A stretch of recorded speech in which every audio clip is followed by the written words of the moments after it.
Punjabi radio US से सुन रहे ਸਾਰੇ ਸਰੋਤਿਆਂ ਨੂੰ ਬਲਵਿੰਦਰ ਕੌਰ ਸਤਿ ਸ਼੍ਰੀ ਅਕਾਲ। ਸਰੋਤਿਓ ਪ੍ਰੋਗਰਾਮ ਖਬਰ ਤੇ ਨਜ਼ਰ ਪ੍ਰੋਗਰਾਮ ਦੇ ਵਿੱਚ ਸਾਡੇ ਨਾਲ ਹੋਣਗੇ ਬਲਤੇਜ ਪੰਨੂ ਜੀ, ਦੱਸਣਗੇ ਭਾਰਤ ਵਿੱਚ ਪੰਜਾਬ ਦੇ ਵਿੱਚ ਕੀ ਕੁਛ ਹੋ ਰਿਹਾ। ਖਬਰਾਂ ਤੇ ਨਜ਼ਰ ਮਾਰਾਂਗੇ। ਖਬਰਾਂ ਤੋਂ ਪਹਿਲਾਂ ਧੰਨਵਾਦ ਸਾਡੇ ਸਪਾਂਸਰ ਦਾ ਜਿਨ੍ਹਾਂ ਨੇ ਇਸ ਪ੍ਰੋਗਰਾਮ ਨੂੰ ਸਪਾਂਸਰ ਕੀਤਾ, ਸਭ ਤੱਕ ਪਹੁੰਚਾਇਆ। ਖਾਲਸਾ ਇੰਸ਼ੋਰੈਂਸ ਏਜੰਸੀ ਸਾਨੂੰ ਜੇ 4082722500 ਹਰ ਇੱਕ ਤਰ੍ਹਾਂ ਦੀ ਇੰਸ਼ੋਰੈਂਸ ਕਰਦੇ ਨੇ। ਗੁਰਦੀਪ ਸਿੰਘ ਬਿਰਦੀ ਕਲੋਬਾ, ਸਤਨਾਮ ਸਿੰਘ ਸ਼ੇਰਗਿਲ ਸਲਮਾ, ਜਰਨੈਲ ਸਿੰਘ ਲਿਨਵੁੱਡ, ਰਣਵੀਰ ਸਿੰਘ ਰਾਣਾ ਬੇਕਰਸਫੀਲਡ, ਮਨਜੀਤ ਸਿੰਘ ਦੀਵਾਨਾ ਫਰਜ਼ਨੋ, ਸਰਬਜੀਤ ਸਿੰਘ, ਪਲਵਿੰਦਰ ਕੌਰ ਚੁੱਕਰ ਟਰਲਿਕ। ਬਹੁਤ ਬਹੁਤ ਧੰਨਵਾਦ ਕਰਦੇ ਹਾਂ। ਪ੍ਰੋਗਰਾਮਾਂ ਨੂੰ ਸਪਾਂਸਰ ਕਰਦੇ ਹੋ ਚਾਹੁੰਦੇ ਹੋ ਸਾਡੇ ਨਾਲ ਜੁੜ ਚੁੱਕੇ ਨੇ। ਬਲਤੇਜ ਪੰਨੂ, ਸਤਿ ਸ਼੍ਰੀ ਅਕਾਲ, ਸਵਾਗਤ ਹੈ ਜੀ। ਸਤਿ ਸ਼੍ਰੀ ਅਕਾਲ ਜੀ, ਧੰਨਵਾਦ ਜੀ, ਬਹੁਤ ਮਿਹਰਬਾਨੀ। ਹਾਂ, ਅਤੇ ਗੱਲ ਕਰਦੇ ਹਾਂ ਭਾਰਤ ਮੁਲਕ ਦੀ। ਉਸ ਦੇ ਮਾਮਲੇ ਦੇ ਵਿੱਚ ਜੇ ਦੇਖਿਆ ਜਾਵੇ, ਕਰੋਨਾ ਵਾਇਰਸ ਦੇ ਮਾਮਲੇ 'ਚ 850 ਦੇ ਕਰੀਬ ਤੇ ਹੋਰ ਕੇਸ ਹੋਏ ਆ ਅਤੇ 22 ਹੋਰ ਮੌਤਾਂ ਹੋਈਆਂ। ਬਿਲਕੁਲ ਜੀ, ਇਹ ਜਿਹੜੇ ਕੇਸ ਆ ਜੀ, ਇਹ 850 ਨੂੰ ਕ੍ਰੋਸ ਕਰ ਗਏ ਹੋਏ ਆ। ਔਰ ਜਦੋਂ ਜਿਸ ਦਿਨ ਜਨਤਾ ਕਰਫਿਊ ਲਾਇਆ ਗਿਆ ਸੀਗਾ 22 ਮਾਰਚ ਨੂੰ, ਉਸ ਟਾਈਮ 287 ਕੇਸ ਸੀਗੇ, 5 ਮੌਤਾਂ ਹੋਈਆਂ ਸੀਗੀਆਂ। 396 ਜਿਹੜੇ ਕੇਸ ਨੇ ਉਹ ਉਦੋਂ ਬਾਅਦ ਤੇ ਉਹ ਆਏ ਆ। ਔਰ 860 ਪਲੱਸ ਜਿਹੜੇ ਕੇਸ ਆ ਉਹ ਸਾਹਮਣੇ ਆ ਚੁੱਕੇ ਹੋਏ ਨੇ ਜੀ। ਔਰ ਕੱਲ 2 ਮੌਤਾਂ ਹੋਈਆਂ। ਇੱਕ ਤਾਂ ਸਵੇਰੇ ਤੁਮਕੁਰ ਦੇ ਵਿੱਚ 65 ਸਾਲਾਂ ਦੇ ਬਜ਼ੁਰਗ ਨੇ ਦਮ ਤੋੜਤਾ। ਸ਼ਾਮ ਨੂੰ ਮੁੰਬਈ ਤੋਂ ਖਬਰ ਆਈ, ਇੱਥੇ 65 ਸਾਲਾਂ ਦੀ ਇੱਕ ਬਜ਼ੁਰਗ ਔਰਤ ਜਿਹੜੀ ਸੀ ਉਹ ਕਸਤੂਰਬਾ ਹਸਪੀਟਲ ਦੇ ਵਿੱਚ ਦਮ ਤੋੜ ਗਈ। ਹੁਣ ਤੱਕ 22 ਲੋਕਾਂ ਦੀ ਆਫੀਸ਼ੀਅਲ ਜਿਹੜੀ ਜਾਣਕਾਰੀ ਦਿੱਤੀ ਜਾ ਰਹੀ ਆ, ਉਹਦੇ ਮੁਤਾਬਕ ਮੌਤਾਂ ਹੋ ਚੁੱਕੀਆਂ ਹੋਈਆਂ ਨੇ। ਮਹਾਰਾਸ਼ਟਰ ਇਕੱਲਾ ਇੱਕ ਰਾਜ ਹੈ ਜਿੱਥੇ ਦੇਸ਼ ਦੇ ਵਿੱਚ ਸਭ ਤੋਂ ਜ਼ਿਆਦਾ ਕੇਸ ਨੇ ਔਰ 5 ਲੋਕ ਸਭ ਤੋਂ ਜ਼ਿਆਦਾ ਇੱਥੇ ਮਾਰੇ ਗਏ ਆ। 85 ਸਾਲਾਂ ਦੇ ਇੱਕ ਸ਼ੱਕੀ ਜਿਹੜਾ ਬਿਮਾਰੀ ਦੇ ਕਰਕੇ ਡਾਕਟਰ ਦੀ ਮੌਤ ਦੀ ਵੀ ਖਬਰ ਹੈ। ਇਹ ਵੀ ਮੌਤ ਜਿਹੜੀ ਹੈ ਜੀ ਮਹਾਰਾਸ਼ਟਰ ਦੇ ਵਿੱਚ ਹੋਈ ਆ। ਹਾਲਾਂਕਿ ਇਹਦੀ ਅਜੇ ਪੁਸ਼ਟੀ ਜਿਹੜੀ ਜੀ ਉਹ ਨਹੀਂ ਕੀਤੀ ਜਾ ਰਹੀ। ਦੇਸ਼ ਦੇ ਵੱਖੋ ਵੱਖਰੇ ਰਾਜਾਂ ਦੇ ਵਿੱਚ 7 ਲੋਕਾਂ ਦੀ ਜਾਨ ਜਿਹੜੀ ਜੀ ਉਹ ਗਈ ਸੀ ਇੱਕ ਦਿਨ ਪਹਿਲਾਂ। ਔਰ ਇਹਦੇ ਵਿੱਚ ਰਾਜਸਥਾਨ ਦਾ ਭੀਲਵਾੜਾ ਵੀ ਜਿਹੜਾ ਉਹ ਸ਼ਾਮਲ ਸੀਗਾ। ਕਿਹਾ ਇਹ ਜਾ ਰਿਹਾ ਜੀ ਕਿ ਵੈਂਟੀਲੇਟਰ ਦੀ ਜਿਹੜੀ ਕਮੀ ਆ ਉਹਨੂੰ ਦੂਰ ਕਰਨ ਦੇ ਵਾਸਤੇ 10,000 ਨਵੇਂ ਵੈਂਟੀਲੇਟਰ ਖਰੀਦਣ ਦਾ ਫੈਸਲਾ ਅਜੇ ਕੀਤਾ ਗਿਆ। ਕਰਨਾਟਕਾ ਦੇ ਵਿੱਚ ਤੀਜੀ ਮੌਤ ਹੋਈ ਆ। ਇੱਥੇ 11 ਤੇ 26 ਤਰੀਕ ਨੂੰ ਕਰੋਨਾ ਵਾਇਰਸ ਦੇ ਨਾਲ ਮੌਤਾਂ ਹੋਈਆਂ ਸੀਗੀਆਂ। ਜਿਹੜੇ ਬਜ਼ੁਰਗ ਨੇ ਹੁਣ ਜਾਨ ਗਵਾਈ ਆ ਉਹ 5 ਮਾਰਚ ਨੂੰ ਸੰਪਰਕ ਕ੍ਰਾਂਤੀ ਐਕਸਪ੍ਰੈਸ ਹੈ ਜੀ, ਉਹਦੇ ਰਾਹੀਂ 13 ਮੈਂਬਰਾਂ ਦੇ ਨਾਲ ਦਿੱਲੀ ਗਿਆ ਸੀਗਾ। ਔਰ ਉਹ ਜਾਮੀਆ ਮਸਜਿਦ ਵੀ ਗਿਆ ਸੀਗਾ। ਉਹ ਵਾਪਸ ਫੇਰ ਜਿਹੜੀ ਟ੍ਰੇਨ ਦੀ ਬੋਗੀ ਦੇ ਰਾਹੀਂ ਜਿਹੜੇ ਆਇਆ, ਉਹਦੀ ਵੀ ਛਾਣਬੀਣ ਜਿਹੜੀ ਹੈ ਜੀ ਉਹ ਕੀਤੀ ਜਾ ਰਹੀ ਹੈ। ਕਰਨਾਟਕਾ ਦੇ ਵਿੱਚ ਜਿਹੜਾ ਇਹ ਬਜ਼ੁਰਗ ਦੀ ਡੈਥ ਹੋਈ ਸੀ, ਉਹਦੇ 26 ਨੇੜਲੇ ਜਿਹੜੇ ਨੇ ਉਹਨਾਂ ਨੂੰ ਟਰੇਸ ਕੀਤਾ ਜਾ ਚੁੱਕਿਆ। 13 ਨੂੰ ਆਈਸੋਲੇਟ ਜਿਹੜਾ ਜੀ ਉਹ ਕੀਤਾ ਗਿਆ। ਸਵਾਲ ਜਿਹੜਾ ਸਭ ਤੋਂ ਵੱਡਾ ਜਿਹੜਾ ਜੀ ਉਹ ਇਹ ਆ ਕਿ ਦਿੱਲੀ ਦੇ ਮੁੱਖ ਮੰਤਰੀ ਨੇ ਕੱਲ ਪ੍ਰੈਸ ਕਾਨਫਰੰਸ ਕੀਤੀ, ਜਿਹਦੇ ਵਿੱਚ ਅਰਵਿੰਦ ਕੇਜਰੀਵਾਲ ਨੇ ਇਹ ਗੱਲ ਜਿਹੜੀ ਆਖੀ ਕਿ ਜਿਹੜਾ 20,000 ਲੋਕਾਂ ਨੂੰ ਪਹਿਲਾਂ ਰੋਟੀ ਦਿੱਲੀ ਦੇ ਵਿੱਚ ਦਿੱਤੀ ਜਾ ਰਹੀ ਸੀ, ਉਹ ਗਿਣਤੀ ਹੁਣ 2 ਲੱਖ ਤੱਕ ਕਰ ਦਿੱਤੀ ਸਰਕਾਰ ਨੇ। ਇਹ ਵੀ ਕਿਹਾ ਕਿ ਐਤਵਾਰ ਤੱਕ ਇਹ ਗਿਣਤੀ 4 ਲੱਖ ਕਰ ਦੇਣੀ ਹੈ। ਸਰਕਾਰ ਨੇ ਇਹੋ ਜਿਹੇ ਇੰਤਜ਼ਾਮ ਕੀਤੇ ਆ। ਦੂਸਰੀ ਗੱਲ ਜਿਹੜੀ ਉਸ ਪ੍ਰੈਸ ਕਾਨਫਰੰਸ ਦੇ ਵਿੱਚ ਅਰਵਿੰਦ ਕੇਜਰੀਵਾਲ ਨੇ ਇਹ ਕਹੀ ਕਿ ਇਸ ਵੇਲੇ ਜਿੰਨੇ ਕੇਸ ਜਿਹੜਾ 39 ਦੇ ਕੇਸ ਦਿੱਲੀ ਦੇ ਵਿੱਚ ਆਏ ਆ, ਉਹਨੇ ਇਹ ਗੱਲ ਕਹੀ ਕਿ ਜੇ 100 ਤੋਂ ਲੈ ਕੇ 500 ਤੱਕ ਕੇਸ ਡੇਲੀ ਆਉਂਦੇ ਆ, ਜੇ ਇੱਥੋਂ ਤੱਕ ਹਾਲਾਤ ਮਾੜੇ ਹੁੰਦੇ ਆ, ਤਾਂ ਉਹਦੇ ਵਾਸਤੇ ਦਿੱਲੀ ਦੀ ਸਰਕਾਰ ਦੇ ਵੱਲੋਂ ਤਿਆਰੀ ਜਿਹੜੀ ਜੀ ਉਹ ਹੈ। ਔਰ ਡਾਕਟਰ ਜਿਹੜੀਆਂ ਮੈਡੀਕਲ ਟੀਮਾਂ, ਐਂਬੂਲੈਂਸ ਵਗੈਰਾ, ਉਹਨਾਂ ਨੂੰ ਤਿਆਰ ਰੱਖਿਆ ਗਿਆ। ਇੱਕੋ ਇੱਕ ਵਿਅਕਤੀ ਹੈ ਜੀ ਜਿਹਨੇ ਇਹ ਗੱਲ ਕੀਤੀ ਆ ਕਿ ਅਸੀਂ ਇਹਦੇ ਮੈਡੀਕਲ ਤੌਰ ਦੇ ਉੱਤੇ ਕਿਵੇਂ ਤਿਆਰ ਹਾਂ ਔਰ ਲੋਕਾਂ ਦੀ ਰੋਟੀ ਦੇ ਵਾਸਤੇ, ਉਹਨਾਂ ਨੂੰ ਦੇਣ ਦੇ ਵਾਸਤੇ ਕਿੱਡਾ ਵੱਡਾ ਪ੍ਰਬੰਧ ਜਿਹੜਾ ਜੀ ਉਹ ਕੀਤਾ ਗਿਆ। ਨਹੀਂ ਤਾਂ ਅਦਰਵਾਈਜ਼ ਜਿਹੜੇ ਸੈਂਟਰ ਦੇ ਮਿਨਿਸਟਰ ਨੇ ਉਹਦੇ 2 ਟਵੀਟ ਜਿਹੜੇ ਆ ਨਾ ਜੀ ਉਹ ਬੜੇ ਅਜੀਬੋ ਗਰੀਬ ਆ। ਇੱਕ ਦੇ ਵਿੱਚ ਉਹ ਕਹਿੰਦੇ ਲੋਕਾਂ ਦੀ ਭਾਰੀ ਮੰਗ ਦੇ ਉੱਤੇ ਰਾਮਾਇਣ ਸ਼ੁਰੂ ਕੀਤੀ ਜਾ ਰਹੀ ਆ ਟੀਵੀ ਦੇ ਉੱਤੇ ਬ੍ਰੌਡਕਾਸਟ ਕਰਨੀ, ਤੇ ਦੂਜੇ ਟਵੀਟ ਦੇ ਵਿੱਚ ਉਹ ਕਹਿੰਦੇ ਲੋਕਾਂ ਦੀ ਭਾਰੀ ਮੰਗ ਦੇ ਉੱਤੇ ਮਹਾਭਾਰਤ ਜਿਹੜਾ ਜੀ ਉਹ ਵਿਖਾਇਆ ਜਾ ਰਿਹਾ ਟੀਵੀ ਦੇ ਉੱਤੇ। ਹੁਣ ਉਹ ਕਿਹੜੇ ਲੋਕ ਨੇ ਜਿਨ੍ਹਾਂ ਦੀ ਭਾਰੀ ਮੰਗ ਹੈ ਕਿ ਉਹਨਾਂ ਨੇ ਜਦੋਂ ਮੌਤ ਦੀ ਪਈ ਹੋਈ ਆ, ਇਹ ਨਹੀਂ ਪਤਾ ਕਿਹਨੇ ਜੀਣਾ ਕਿਹਨੇ ਮਰਨਾ, ਤੇ ਉਦੋਂ ਉਹਨਾਂ ਨੂੰ ਇਹ ਕੁਝ ਜਿਹੜਾ ਜੀ ਉਹ ਸੁਝਦਾ। ਮੈਂ 2 ਚੀਜ਼ਾਂ ਨੂੰ ਤਾਂ ਕਰਕੇ ਜਿਹੜਾ ਜੀ ਉਹ ਕੰਪੇਅਰ ਕੀਤਾ ਕਿ ਇੱਕ ਪਾਸੇ ਇੱਕ ਬੰਦਾ ਉਹ ਆ ਜਿਹੜੀ ਸਹੀ ਚੀਜ਼ ਆ ਉਹਨੂੰ ਸਹੀ ਨੂੰ ਸਹੀ ਕਹਿਣਾ ਬੜਾ ਜਿਹੜਾ ਜੀ ਉਹ ਜ਼ਰੂਰੀ ਆ। ਕਿ ਅੱਜ ਦਿੱਲੀ ਦੇ ਵਿੱਚ ਜਿਹੜੀਆਂ ਮੈਡੀਕਲ ਸਰਵਿਸਿਜ਼ ਨੇ ਉਹ ਪਿਛਲੇ ਸਮੇਂ ਤੋਂ ਉਹਨਾਂ ਦੇ ਜਿਹੜਾ ਬਜਟ ਹੈ ਉਹ ਵਧਾ ਕੇ ਇਸ ਕਿਸਮ ਦੀਆਂ ਇਸ ਲੈਵਲ ਤੱਕ ਕੀਤੀਆਂ ਗਈਆਂ ਕਿ ਉਹ ਵਿਅਕਤੀ ਇਹ ਦਾਅਵਾ ਕਰਦਾ ਕਿ ਜਿਹੜੇ 100 ਤੋਂ ਉੱਪਰ 500 ਤੱਕ ਵੀ ਜੇ ਲੋਕ ਆਉਂਦੇ ਆ ਤਾਂ ਅਸੀਂ ਉਹਨਾਂ ਮੈਡੀਕਲ ਸੇਵਾਵਾਂ ਦੇ ਵਾਸਤੇ ਵੀ ਤਿਆਰ ਹਾਂ। ਦੂਜੇ ਪਾਸੇ ਮੈਡੀਕਲ ਸੇਵਾਵਾਂ ਦੇ ਵਾਸਤੇ ਕੀ ਕੀਤਾ ਜਾ ਰਿਹਾ ਪੰਜਾਬ ਦੇ ਵਿੱਚ ਵੀ ਸਭ ਦੇ ਸਾਹਮਣੇ ਹਾਲਾਤ ਹੈ, ਬਾਕੀ ਸੂਬਿਆਂ ਦੇ ਵਿੱਚ ਵੀ ਸਭ ਦੇ ਸਾਹਮਣੇ ਹਾਲਾਤ ਹੈ ਕਿ ਕੋਈ ਇਹ ਹਿੱਕ ਥੱਪੜ ਕੇ ਇਹ ਗੱਲ ਆਖੇ ਕਿ ਮੇਰੇ ਸੂਬੇ ਦੇ ਵਿੱਚ ਜਿਹੜਾ ਜੀ ਅਸੀਂ ਤਿਆਰ ਹਾਂ ਮੈਡੀਕਲ ਸਰਵਿਸਿਜ਼ ਦੇ ਪੁਆਇੰਟ ਆਫ ਵਿਊ ਤੋਂ। ਔਰ ਦੂਸਰਾ ਲੋਕਾਂ ਦੇ ਜਿਹੜੀ ਮੁਸੀਬਤ ਗਰੀਬ ਨੂੰ ਜਿਹੜੀ ਬਣ ਰਹੀ ਆ ਉਹਦੀ ਰੋਟੀ ਖਵਾਉਣ ਦੇ ਵਾਸਤੇ ਦਿੱਲੀ ਦੇ ਮੁੱਖ ਮੰਤਰੀ ਨੇ ਵੀ ਗੱਲ ਕਹੀ ਹੈ ਕਿ ਜਿਹੜੇ ਦੂਜੇ ਸੂਬਿਆਂ ਦੇ ਵਸਦੇ ਲੋਕ ਨੇ ਦਿੱਲੀ ਦੇ ਵਿੱਚ ਉਹ ਆਪਣੇ ਸੂਬਿਆਂ ਨੂੰ ਵਾਪਸ ਨਾ ਜਾਣ। ਉਹ ਰਸਤੇ ਦੇ ਵਿੱਚ ਵੀ ਮੁਸ਼ਕਲ ਉਹਨਾਂ ਦੀ ਖੜੀ ਹੋਊਗੀ, ਆਪਣੇ ਸੂਬਿਆਂ 'ਚ ਜਾ ਕੇ ਵੀ ਮੁਸ਼ਕਲ ਖੜੀ ਕਰਨਗੇ। ਉਹ ਕਹਿੰਦੇ ਅਸੀਂ ਦਿੱਲੀ ਦੇ ਵਿੱਚ ਕਿਸੇ ਨੂੰ ਭੁੱਖਾ ਨਹੀਂ ਮਰਨ ਦਿੰਦੇ ਕਮ ਸੇ ਕਮ। ਇਹਨੂੰ ਤਿਆਰੀ ਜਿਹੜੀ ਇਹਦੀ ਉਹ ਕਹਿੰਦੇ ਆ ਲੋਕ ਸਮਝਣਗੇ ਇਹਨਾਂ ਚੀਜ਼ਾਂ ਨੂੰ ਜਾਂ ਨਹੀਂ, ਇਹ ਲੋਕਾਂ ਦੇ ਉੱਤੇ ਜਿਹੜਾ ਦੀ ਉਹ ਡਿਪੈਂਡ ਹੈ। ਪਰ ਅਜਿਹਾ ਦਾਅਵਾ ਜਿਹੜਾ ਦੀ ਪੂਰੇ ਮੁਲਕ ਦੇ ਵਿੱਚ ਇੱਕੋ ਬੰਦੇ ਨੇ ਕੀਤਾ ਕਿ ਅਸੀਂ ਮੈਡੀਕਲ ਤੌਰ ਦੇ ਉੱਤੇ ਤਿਆਰ ਹਾਂ ਜੀ। ਜਿਹੜੀ ਗੱਲ ਬਣਦੀ ਆ ਉਹਨੇ ਉਹ ਕਹੀ ਆ ਨਾ, ਤੇ ਬਾਕੀ ਤਾਂ ਕਿਸੇ ਦੇ ਦੁਆਲੇ ਹੋਇਆ ਕੋਈ ਕਿਸੇ ਦੇ ਦੁਆਲੇ ਹੋਇਆ। ਤਾਂ ਅੱਗੇ ਗੱਲ ਕਰਦੇ ਹਾਂ ਜਿਹੜੇ ਲਾਕਡਾਊਨ ਹੋਇਆ ਆ ਇੰਡੀਆ ਦੇ ਵਿੱਚ, ਇਹ ਅੱਗੇ ਹੋਰ ਵੀ ਵੱਧ ਸਕਦਾ? ਬਿਲਕੁਲ ਜੀ, ਐਕਚੁਅਲੀ ਇਹਦੀ ਮਿਆਦ ਜਿਹੜੀ ਹੈ ਜੀ ਉਹ ਅੱਗੇ ਵੱਧ ਸਕਦੀ ਹੈ। ਔਰ ਇਹਦੇ ਨਾਲ ਵੱਖੋ ਵੱਖਰੇ ਸੂਬਿਆਂ ਦੇ ਵਾਸਤੇ ਕੇਂਦਰ ਦੀ ਸਰਕਾਰ ਨੇ ਇੰਚਾਰਜ ਜਿਹੜੇ ਤੈਅ ਕੀਤੇ ਆ। ਕੇਂਦਰੀ ਮੰਤਰੀਆਂ ਨੇ ਇਹਦੇ ਸੰਬੰਧੀ ਉਹਨਾਂ ਦੀ ਡਿਊਟੀ ਵੀ ਲਾਈ ਗਈ ਆ।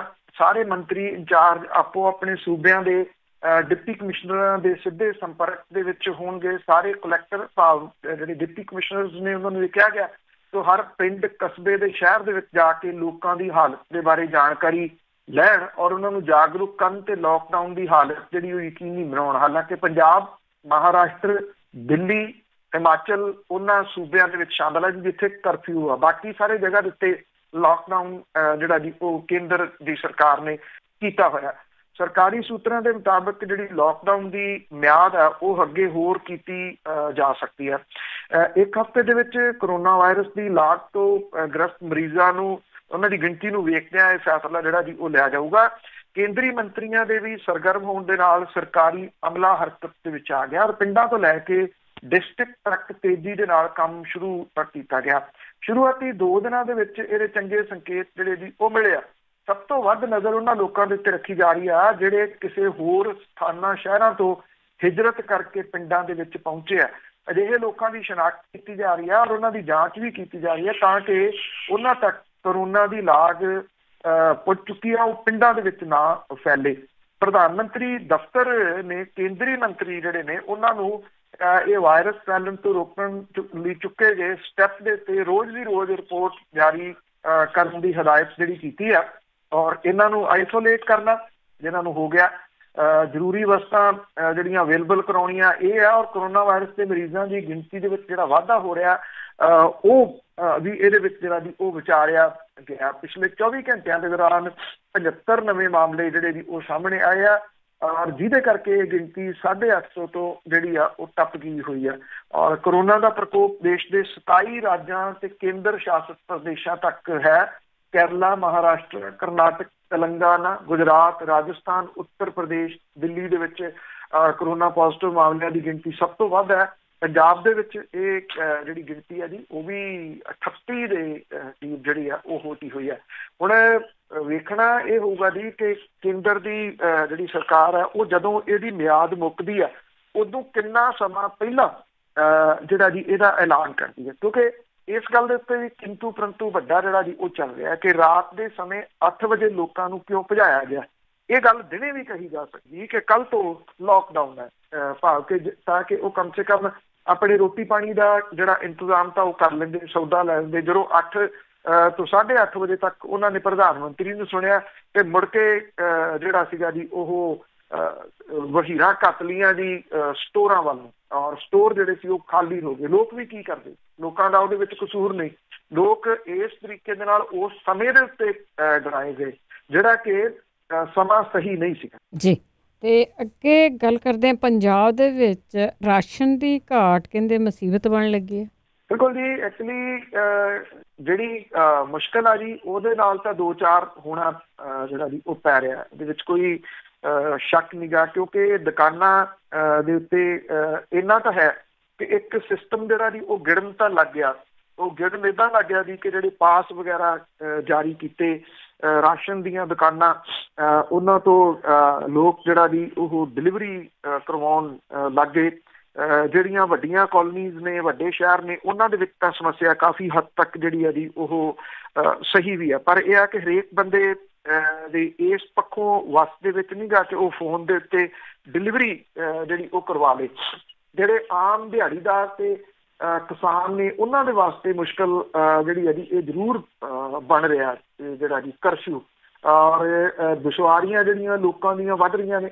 ਜਿਹੜੀਆਂ ਦੁਕਾਨਾਂ ਨੇ ਉਹ ਉਸ ਤਰ੍ਹਾਂ ਦੇ ਸਟੋਰ ਨਹੀਂ ਗੇ ਜਿਹੋ ਜਿਹੇ ਸਟੋਰ ਆਦਮ ਕੱਦ ਵੱਡੇ ਜਿਹੜੇ ਸਟੋਰ ਨੇ। ਹਾਲਾਂਕਿ ਐਡਵਰਟਾਈਜ਼ਮੈਂਟ ਉਹ ਵੀ ਬਹੁਤ ਸਟੋਰ ਜਿਹੜੇ ਕਰ ਰਹੇ ਆ ਕਿ ਸਾਥੋਂ ਸਮਾਨ ਜਿਹੜਾ ਜੀ ਉਹ ਮੰਗਾਓ, ਪਰ ਇੱਥੇ ਵੱਡੀ ਜਿਹੜੀ ਸਮੱਸਿਆ ਹੈ ਨਾ ਜੀ ਉਹ ਕਿਉਂਕਿ ਆਮ ਲੋਕਾਂ ਦਾ ਉਧਾਰ ਵਗੈਰਾ ਜਿਹੜਾ ਜੀ ਉਹ ਚੱਲਦਾ ਤੇ ਵੱਡੇ ਸਟੋਰਾਂ ਦੇ ਵਿੱਚ ਉਧਾਰ ਨਹੀਂ ਹੁੰਦਾ ਜੀ। ਔਰ ਜਿਹਦੇ ਕਰਕੇ ਇਹ ਜਿਹੜੀਆਂ ਆਮ ਸਟੋਰ ਨੇ ਕਾਲੋਨੀਜ਼ ਦੇ ਵਿੱਚ, ਉਹਨਾਂ ਦੇ ਵਿੱਚ ਅੱਗੋਂ ਜਿਹੜੀ ਸਟਾਕ ਦੀ ਘਾਟ ਹੈ ਉਹ ਰੜਕਣੀ ਸ਼ੁਰੂ ਹੋਣ ਲੱਗ ਗਈ ਹੈ ਜੀ। ਕਰਫਿਊ ਦੇ ਦੌਰਾਨ ਪੁਲਿਸ ਦੀਆਂ ਸਖਤੀਆਂ ਦਾ ਅਮਲ ਜਾਰੀ ਹੈ ਜੀ। 80 ਦੇ ਕਰੀਬ ਹੋਰ ਮਾਮਲੇ ਦਰਜ ਕੀਤੇ ਗਏ ਆ। 100 ਵਿਅਕਤੀਆਂ ਨੂੰ ਹਿਰਾਸਤ 'ਚ ਲਿਆ ਗਿਆ। ਪੁਲਿਸ ਦੇ ਵੱਲੋਂ ਹੁਣ ਤੱਕ 800 ਦੇ ਕਰੀਬ ਵਿਅਕਤੀਆਂ ਦੇ ਖਿਲਾਫ ਕਾਰਵਾਈ ਕੀਤੀ ਜਿਹੜਾ ਜੀ ਉਹ ਗਈ ਆ। ਜਿਹੜਾ ਇਹ ਸਮਾਨ ਹੈ ਜੀ ਇਹਨੂੰ ਕਿਵੇਂ ਅੱਗੇ ਜਿਹੜਾ ਉਹ ਰੱਖਿਆ ਜਾਵੇ, ਚਾਹੇ ਉਹ ਗਰੋਸਰੀ ਦਾ ਹੈ, ਮੈਡੀਕਲ ਸਟੋਰ ਜਿਹੜੇ ਨੇ ਜੀ ਉਹਨਾਂ ਦੇ ਵਿੱਚ ਸਮਾਨ ਹੈ ਜੀ। ਮੈਡੀਕਲ ਸਟੋਰਾਂ ਦੇ ਨੰਬਰ ਜਿਹੜੇ ਦਿੱਤੇ ਗਏ ਆ ਉਹਦੇ ਉੱਤੇ ਰਾਸ਼ਨ ਤੇ ਜਾਂ ਜਿਹੜਾ ਮੈਡੀਕਲ ਦਾ ਜਿਹੜਾ ਸਮਾਨ ਹੈ ਉਹ ਫੋਨ ਹੀ ਜਿਹੜਾ ਜੀ ਉਹ ਚੁੱਕਣੋਂ ਹਟ ਗਏ ਜੀ। ਉਹਦੇ ਕਈ ਕਾਰਨ ਨੇ। ਇੱਕ ਤਾਂ ਜੋ ਚੱਲਦਾ ਉਹ ਸਭ ਨੂੰ ਪਤਾ ਜੀ, ਉਹ ਇਸ ਪੱਖੋਂ ਚੱਲਦਾ ਕਿ ਪੈਸੇ ਜਿਹੜੇ ਵੱਧ ਲਵਾਂਗੇ। ਉਹ ਕੁਛ ਇੱਥੇ ਵੀ ਜਿਹੜਾ ਜੀ ਉਹ ਸ਼ੁਰੂ ਹੋ ਗਿਆ, ਜੋ ਕੁਛ ਬਾਹਰਲੇ ਮੁਲਕਾਂ ਦੇ ਵਿੱਚ ਪਹਿਲਾਂ ਸਾਡੇ ਪੰਜਾਬੀ ਸਟੋਰਾਂ ਵਾਲਿਆਂ ਦੇ ਵੱਲੋਂ ਕੈਨੇਡਾ ਦੇ ਵਿੱਚ ਖਾਸ ਤੌਰ ਦੇ ਉੱਤੇ ਜਿਹੜਾ ਸਾਹਮਣੇ ਆਇਆ ਸੀਗਾ, ਇੱਥੇ ਵੀ ਉਹੀ ਕੁਛ ਜਿਹੜਾ ਜੀ ਉਹ ਸ਼ੁਰੂ ਹੁੰਦਾ ਸੀਗਾ। ਹਾਲਾਂਕਿ ਕੁਛ ਕੰਮ ਜਿਹੜੇ ਆ ਜੀ ਉਹ ਪ੍ਰਸ਼ਾਸਨ ਨੇ ਚੰਗੇ ਕੀਤੇ ਆ। ਉਹਨਾਂ ਨੇ ਹੁਣ ਜਿਹੜਾ ਜੀ ਸਬਜ਼ੀਆਂ ਦੀ ਰੇਟ ਲਿਸਟ ਜਾਰੀ ਕਰ ਦਿੱਤੀ ਹੈ ਕਿ ਆਹ ਸਬਜ਼ੀ ਇਹਦਾ ਆਹ ਰੇਟ ਹੋਊਗਾ। ਜੇ ਉਹਦੇ ਤੋਂ ਉੱਪਰ ਕੋਈ ਚਾਰਜ ਕਰਦਾ ਤੇ ਉਹਦੀ ਕੰਪਲੇਂਟ ਜਿਹੜੀ ਉਹ ਕੀਤੀ ਜਾਵੇ। ਇਹਦੇ ਨਾਲ ਥੋੜਾ ਜਿਹਾ ਠੱਲ ਜਿਹੜਾ ਜੀ ਉਹ ਕੱਲ ਪਿਆ।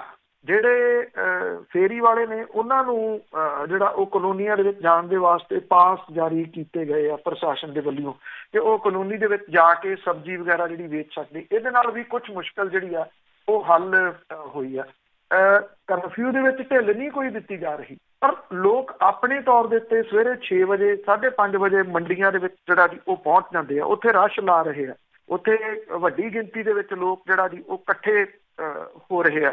ਦਵਾਈਆਂ ਦੀਆਂ ਦੁਕਾਨਾਂ ਦੇ ਬਾਹਰ ਇਕੱਠੇ ਹੋ ਰਹੇ ਆ ਜੀ ਵੱਡੀ ਗਿਣਤੀ ਦੇ ਵਿੱਚ। ਪੈਟਰੋਲ ਪੰਪਾਂ ਦੇ ਉੱਤੇ ਖੜੇ। ਹੁਣ ਜਾਣਾ ਨਹੀਂ ਕਿਤੇ, ਕਰਨਾ ਨਹੀਂ, ਪੈਟਰੋਲ ਪਤਾ ਨਹੀਂ ਕਿਉਂ ਜਿਹੜਾ ਜੀ ਉਹ ਪਵਾਈ ਜਾਂਦੇ ਆ।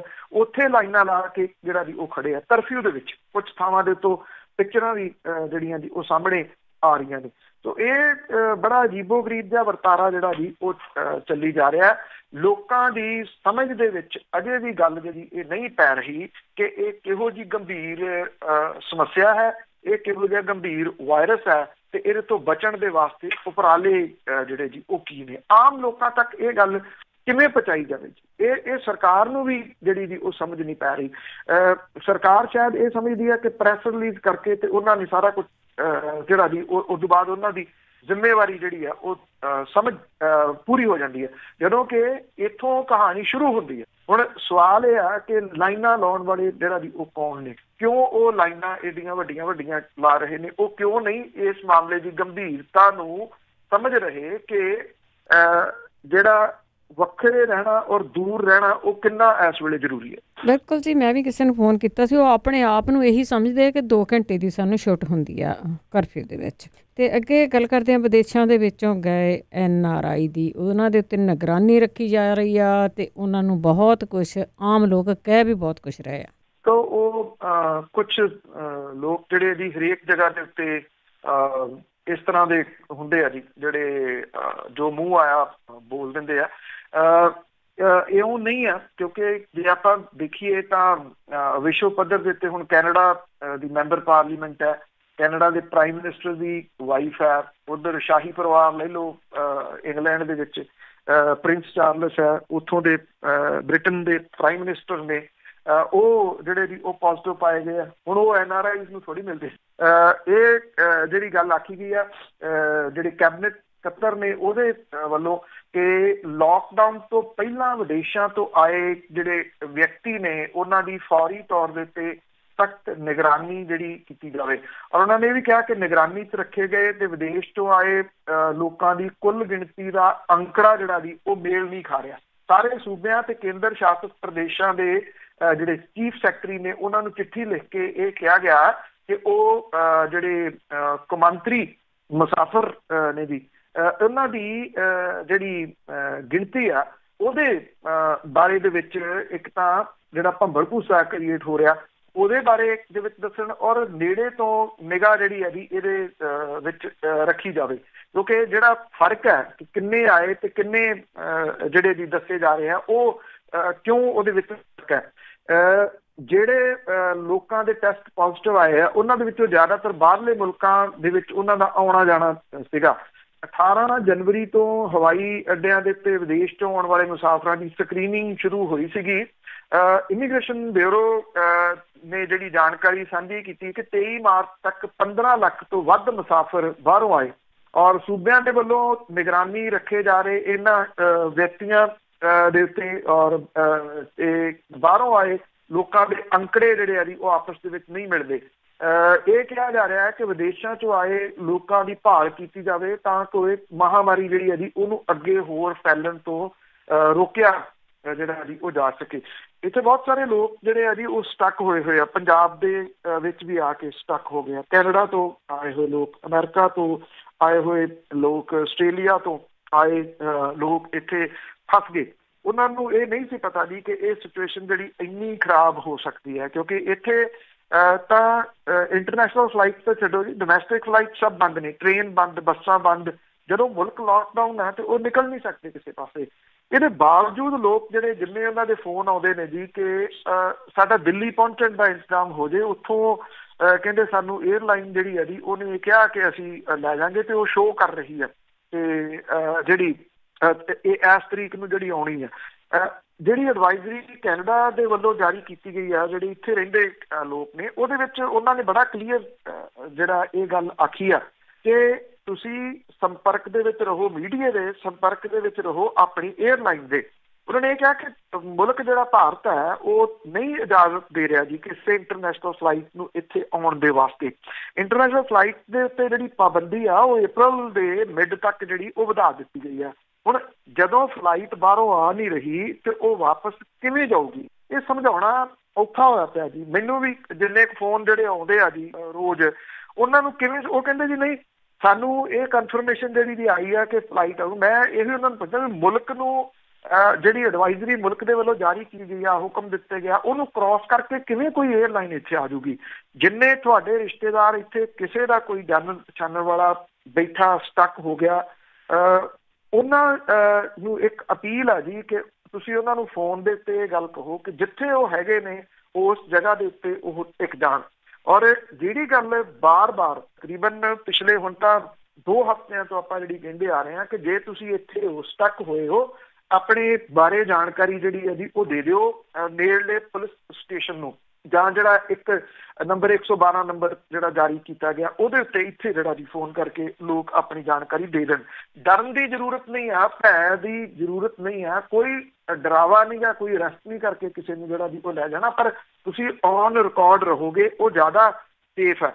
ਇਸ ਤੋਂ ਪਹਿਲਾਂ ਕਿ ਉਹ ਜਿਵੇਂ ਹੁਣ ਨਵੇਂ ਹੁਕਮ ਜਾਰੀ ਹੋ ਗਏ ਜੀ ਲਿਸਟਾਂ ਬਣਾਉਣ ਜੀ, ਮੈਂ ਇਹ ਕਹਿਣਾ ਸੀ ਕਿ ਜਿਹੜੇ ਜਿਵੇਂ ਹੁਣ ਇਹ ਹਦਾਇਤਾਂ ਲੇਟੈਸਟ ਫੇਰ ਜਾਰੀ ਹੋਈ, ਇਹਦੇ ਨਾਲ ਜਿਹੜਾ ਜੀ ਹਾਲਾਂਕਿ ਪ੍ਰਸ਼ਾਸਨ ਤਾਂ ਦੂਜੇ ਕੰਮਾਂ 'ਚ ਰੁੱਝਿਆ, ਪਰ ਕਿਉਂਕਿ ਸੈਂਟਰ ਦੀਆਂ ਹਦਾਇਤਾਂ ਨੇ ਇਸ ਕਰਕੇ ਉਹ ਲਿਸਟਾਂ ਵੀ ਜਿਹੜੀਆਂ ਉਹ ਬਣ ਗਈਆਂ।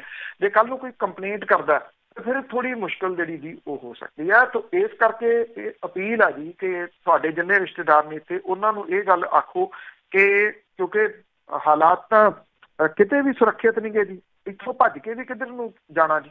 ਤੋ ਇਸ ਕਰਕੇ ਇੱਕੋ ਜਿਹੇ ਹਾਲਾਤ ਦੁਨੀਆ ਦੇ ਤਕਰੀਬਨ ਜਿਹੜਾ ਜੀ ਉਹ ਬਣੇ ਪਏ ਆ। ਤਾਂ ਬਿਹਤਰ ਹੈ ਇੱਥੇ ਹਾਲ ਦੀ ਘੜੀ ਜਿਹੜਾ ਜੀ ਉਹ ਟਿਕ ਜੋ।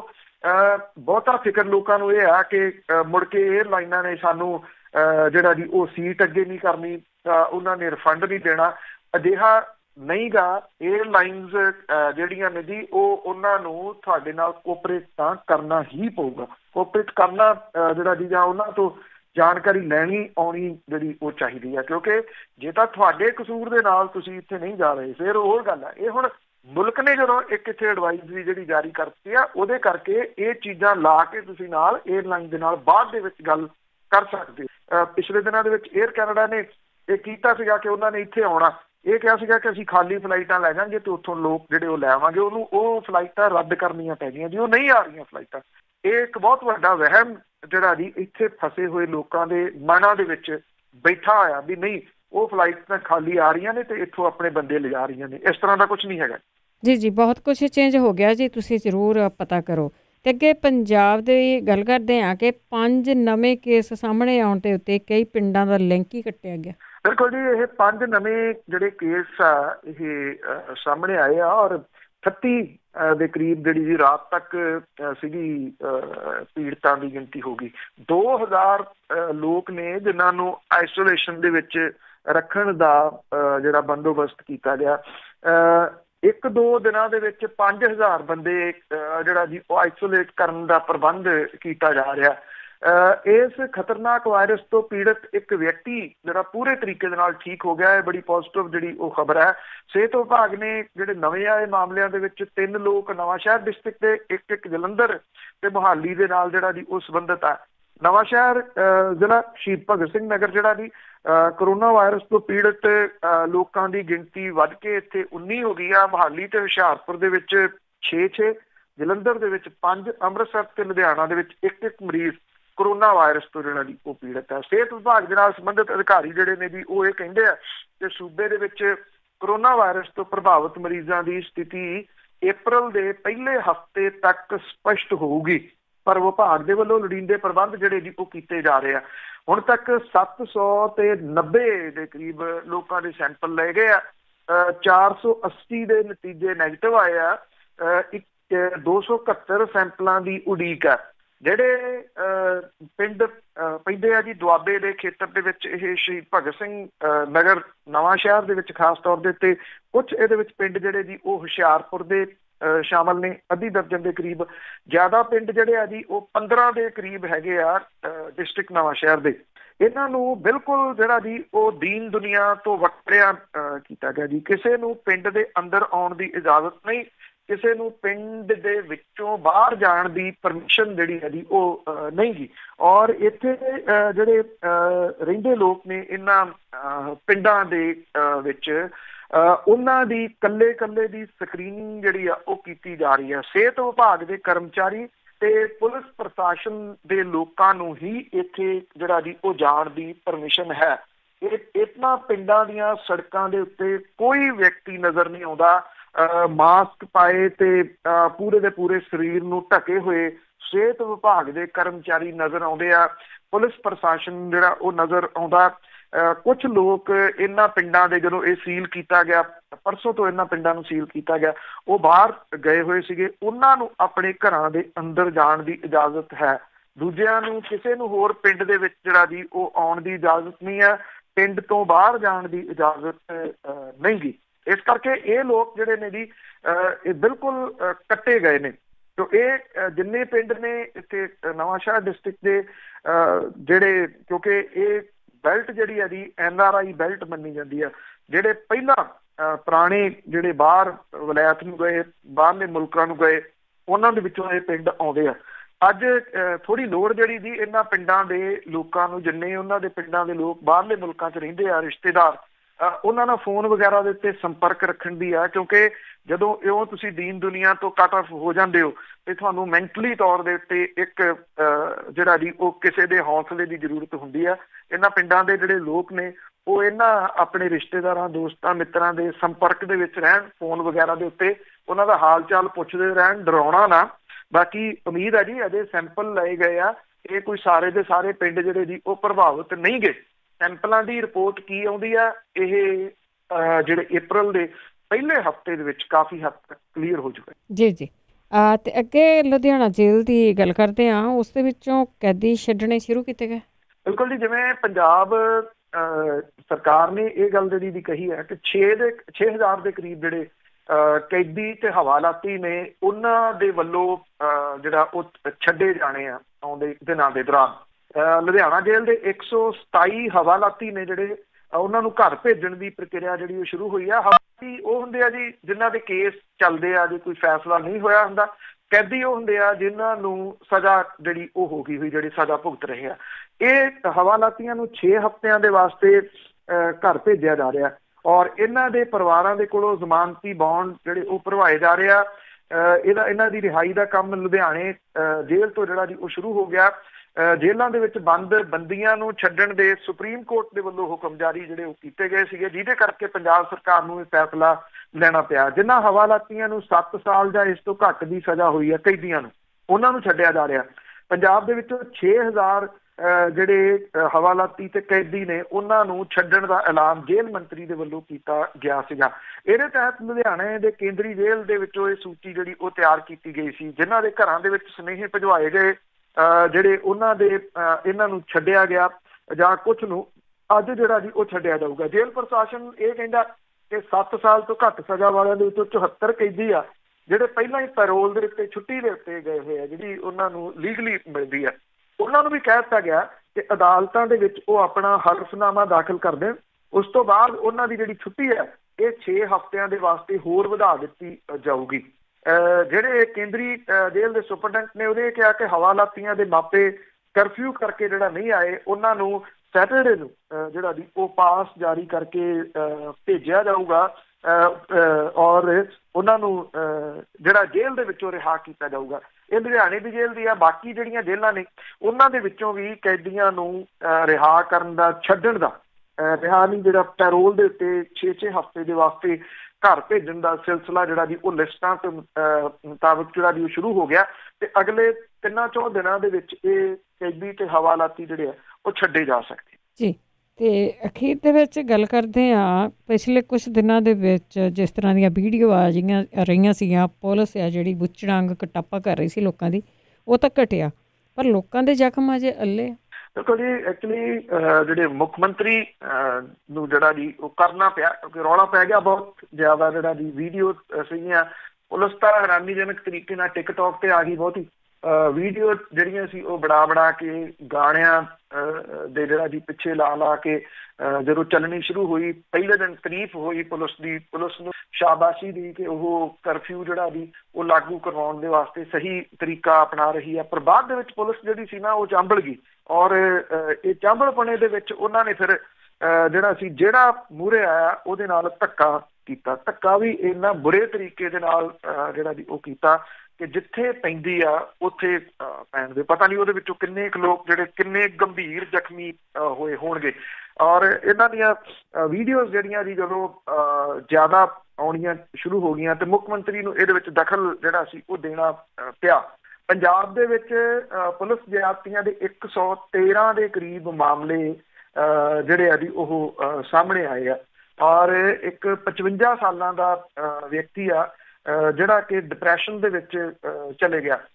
ਉਹਦੀ ਜਿਹੜੀ ਮਾਂ ਆ ਉਹ ਪਹਿਲਾਂ ਹੀ ਟੀਵੀ ਦੀ ਬਿਮਾਰੀ ਤੋਂ ਪੀੜਤ ਆ, ਉਹ ਵੀ ਡਰੀ ਹੋਈ ਆ ਔਰ ਉਹ ਘਰੋਂ ਕਿਸੇ ਨੂੰ ਬਾਹਰ ਨਹੀਂ ਜਾਣ ਜਿਹੜਾ ਜੀ ਉਹ ਦੇ ਰਹੀ।